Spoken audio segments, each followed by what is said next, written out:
Thank you, everyone, for being here. I'm excited to be part of this conversation and to be with you, and to be speaking on behalf of the Black Alliance for Peace. In December 2019, President Donald Trump signed into law H.R. 2116, the Global Fragility Act. While this act was developed by the neoconservative and ironically titled United States Institute for Peace, it was introduced to Congress by Democratic Representative Eliot Engel, then chaired House Committees on Foreign Affairs, and co-sponsored by a bipartisan group of representatives. The Global Fragility Act represents a new set of strategies for deploying U.S. soft power in a changing world. It focuses U.S. foreign policy on the idea there are so-called fragile states, which are a threat to the U.S. because of their, quote, instability, extremism, conflict, and extreme poverty, end quote. Things which would lead, according to this act, to significant migration, which the U.S. wants to prevent. Therefore, the stated aim of the Global Fragility Act is to tackle the quote-unquote root causes of instability in fragile states.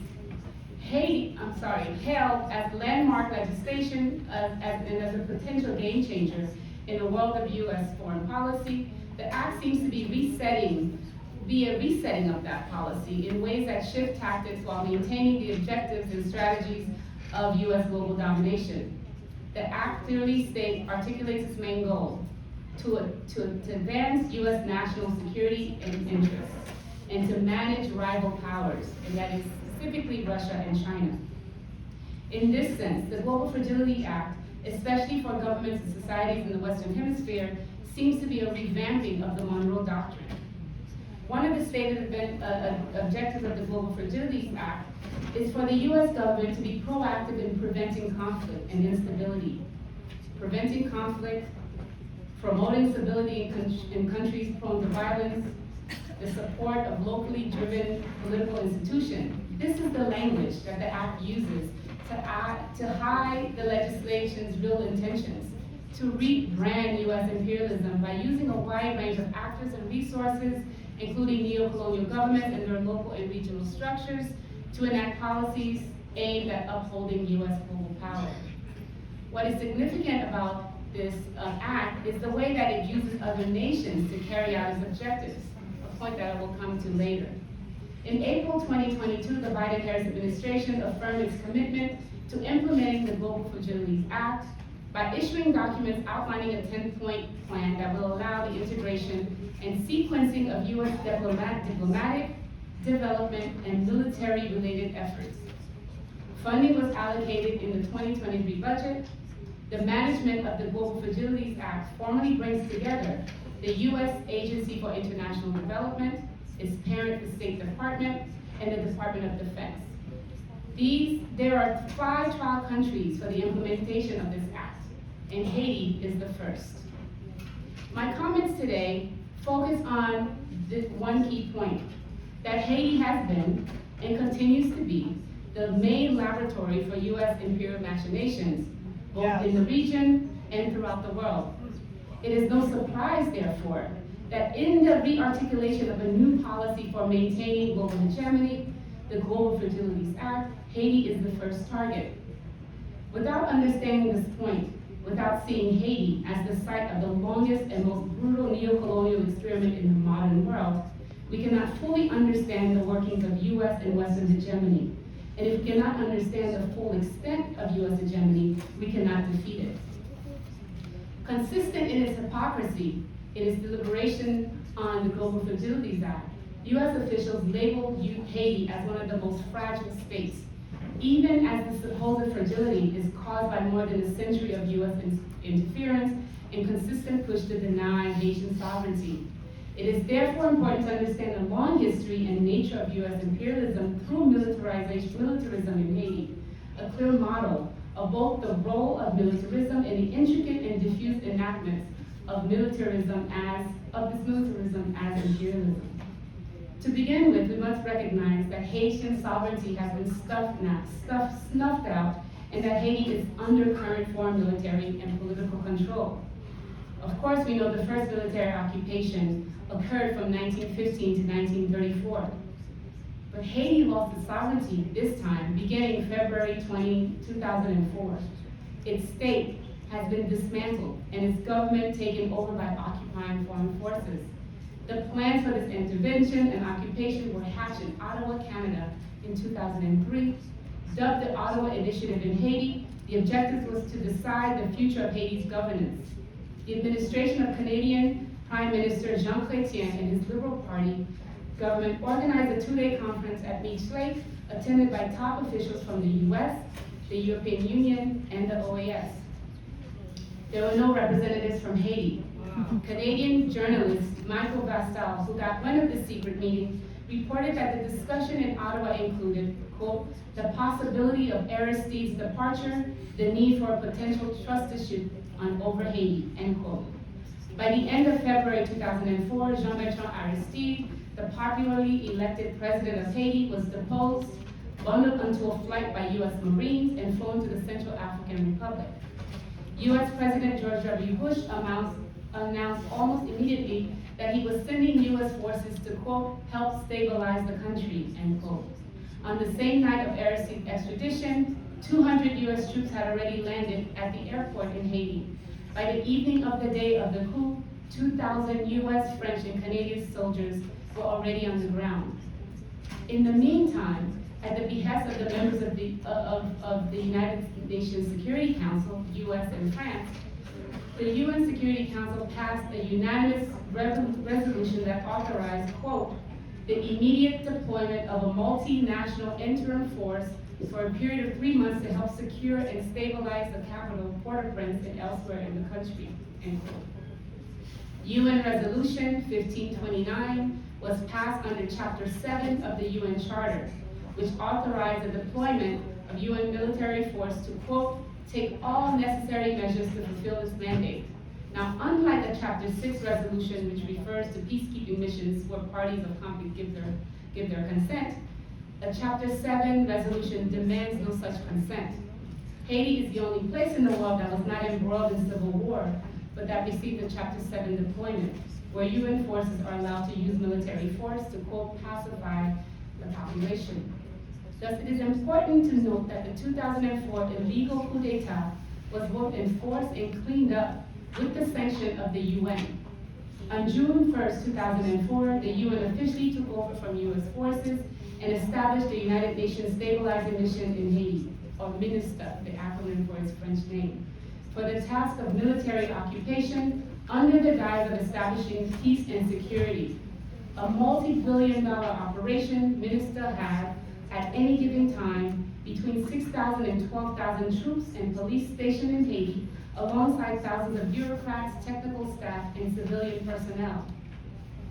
And we all know, in a horrific parallel to the first occupation, MINUSTA soldiers committed numerous acts of violence against the Haitian people, including massacres and rapes. MINUSTA soldiers are responsible for bringing cholera into the country, a disease that officially killed 30,000 people and infected almost 1 million. But what most solidified this occupation was the creation and operationalization of the core group. The core group, an international coalition of self-proclaimed and non-black friends of Haiti, friends in quote, was established as part of the UN resolution that brought these foreign soldiers and technocrats into Haiti. Its stated goal was to oversee Haiti's governance through the coordination of various branches of the UN mission.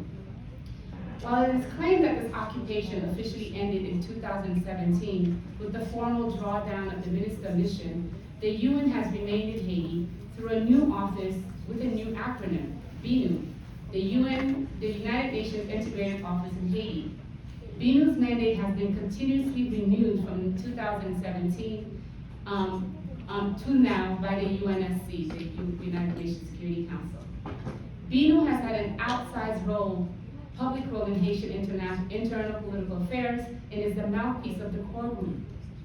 While the core group's membership has fluctuated since its initial formation, it currently has 9 members: Brazil, Canada, France, Germany, Spain, the US, the European Union, the Organization of American States, and the UN.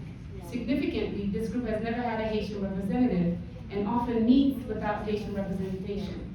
Neither neutral nor passive, the core group plays an active interventionist role in Haiti's everyday political affairs.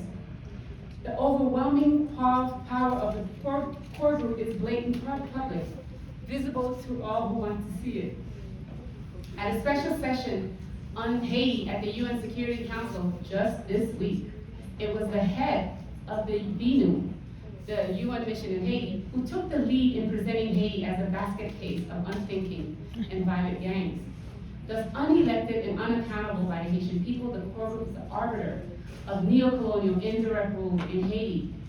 US imperialism in Haiti is a hierarchical structure established through the power of the US as a superpower, which then outsources the colonial control of Haiti to others. Thus, for example, one of the reasons that this occupation of Haiti, which began in 2004, is not seen as such, is that while it was initiated and largely funded by the US and the United Nations, Haiti's sovereignty has been extinguished by a multiracial, multinational coalition of Caribbean, Latin American, and African countries. This may be the most sinister and least talked about aspect of this occupation, but it's also the most effective. In a classified diplomatic cable from 2008, and thank you for WikiLeaks and free Julian Assange, the US Ambassador Janice Sanderson explained the significance of MINISTA in the shifting US strategy for military intervention and occupation. Sanderson wrote, quote, MINISTA is a remarkable product and symbol of hemispheric cooperation in a country with little going for it. There is no feasible substitute for this UN presence. It is a financial and regional security bargain for the US government. We must work to preserve MINISTA by continuing to partner with it at all levels in coordination with other major donors and MINISTA contributor countries from the hemisphere. That partnering would also counter perceptions in Latin America, in Latin contributing countries, that Haitians see their presence in Haiti as unwarranted, end quote. Brazil, for example, was in charge of the military wing of the occupations in 2004. It spent more than $750 million on maintaining military control. For Brazil, the country in Latin America with the largest Black population and leftist government at the time, Haiti was its imperial ground zero. But there was also buy-in from other marginalized governments from the Caribbean and Latin America. At one point, MINISTA's leadership included a representative from Trinidad and Tobago and an African-American attorney and diplomat. And this leadership was accompanied by a multinational military force made up of a number of South American, Caribbean, and African countries, including Argentina, Chile, Colombia, Jamaica, Grenada, Benin, Burkina Faso, Egypt, Cote d'Ivoire, Nigeria, Rwanda, Senegal, Guinea, Cameroon, Niger, and Mali. How do you hide an occupation? You diversify it. Right. US imperialism involves a gamut of activities from diplomatic influence to cultural warfare to military intervention. It depends on a wide range of institutions, of actors, and diverse set of strategies, including the US State Department, the CIA, the USAID, which effectively determines how the occupied states' funds are distributed. It includes, funds, it distributes funds, it includes Western NGO projects, controlled opposition of youth groups, the use of the National Endowment for Democracy, and then US media and Western media, which often serve as mouthpieces for the ruling class, preparing the cultural ground for the outside world to accept whatever actions are planned for those under occupation. And here we have to acknowledge the deep racism in the representation and treatment of Haiti. It also includes local and Western-based churches and missionaries, and most importantly, neighboring neo-colonial governments. For Haiti, these governments are the Dominican Republic, and more recently, surprisingly, Mexico, who worked with the United States as a co-pen holder for Haiti at the UN Security Council last summer to advocate for foreign military intervention in the country. It is significant that the Global Fragilities Act lays out a plan to see if the US actions in Haiti over the past 20 years, lays out a plan that if we see the US actions in Haiti over the past 20 years has already been implemented in Haiti. If we look around, the US has already used this practice in Haiti to extend a different kind of rule over the region. Militarization of the region, for example, has shifted. The US Southern Command Southcom is a key example. Incorporating the Caribbean and South and Central America, Southcom claims to be protecting human rights as long-term responsibility to the development of regional militaries controlled and facilitated by the U.S. I want to wrap up by pointing to the need to recognize Haiti's significant, critical place as both a laboratory of U.S. militarism and imperialism, but also as a site of not only laboratory of U.S. militarism and imperialism, but also as a site of one of the longest struggles for both Black liberation and the anti-colonial independence in the Americas. It is for this reason we also understand why U.S. empire's interest in the expansion of its hegemony has resulted in the constant reactionary onslaught against the people of Haiti and decades of instability for the nation as a whole. The 2 centuries-long imperial counterinsurgency against Haiti has aimed to terminate the most ambitious revolutionary experiment in the modern world. It is no coincidence that the attacks on Haitian sovereignty through an arsenal of tactics has been consistent and consistently banal. We ignore these tactics. We ignore how these tactics will be used on the rest of the region to our peril. The Black Alliance for Peace team is coordinating a collective campaign to fight for a zone of peace. And this peace in the region must begin with women.